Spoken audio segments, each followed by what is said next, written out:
Former Merseyside Police Inspector Peter Williams. Good morning, Peter. Yes, good morning, Kevin. I was just talking to our reporter Nick Ellaby. Obviously, the city's in a state of shock. Horrible thing to happen last night on what should have been a party day. First of all, your thoughts on that. What a sad ending to what should have been a day of celebration. Your reflections on that.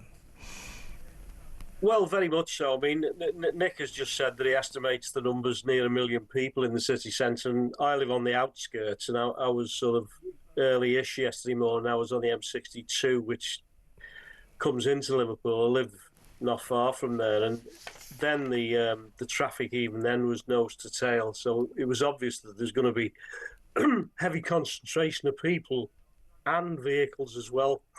The operation you referred to, you're absolutely correct. That's been some time in the making, a joint operation between Liverpool City Council and Merseyside Police, accompanied by a public information process. And I know that area pretty well, travel down there a couple of times a week, and there's been notices all over the city centre giving details of the route and the fact that the streets will be closed off to vehicles and the like.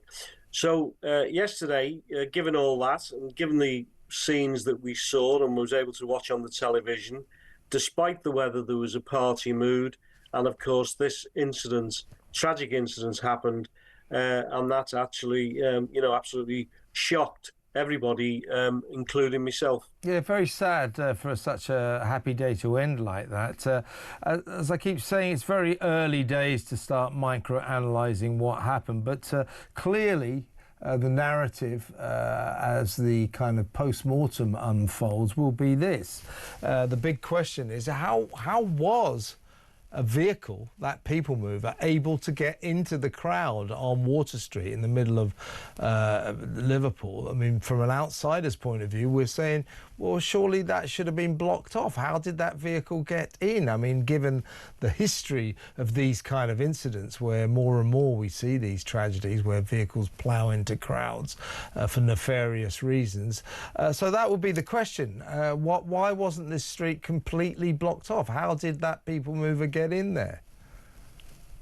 Well, that obviously, as Nick said there, that's very much a legitimate question, which they'll be looking at if they going forward as to how that vehicle actually ended up in that position. Given that, as I mentioned before, there's been for the past fortnight, there's been details of the fact that all streets will be closed to vehicles, and the fact that one is within the cordon is surprising. But I think that the investigation obviously will reveal how that happened. They've already ruled out from the press conference last night that we know that this was there was no terrorism motive here, which indicates that they've got some idea as to what has actually happened. But as the investigation progresses, and it's been declared a major incident, so it will be led by the major investigation team. The facts will emerge and hopefully a fuller picture. And the Assistant Chief Constable did say last night, Kevin, that there will be further updates for the public going forward. And I suspect that the question that you've just posed to me will be one of those that hopefully they will be able to answer. They've got to be guarded because the likelihood is there'll be due process following this. Of course, yeah. So they're going to have to be guarded as to what they can say, but I would have thought that they would be in a position at some stage to share that information with the public. And I do think it's worth commending the Merseyside Police, because we've had problems with information in the past, particularly surrounding the Southport riots and the Southport disturbances that, of course, Merseyside Police were in charge of. There was a sort of misinformation problem there.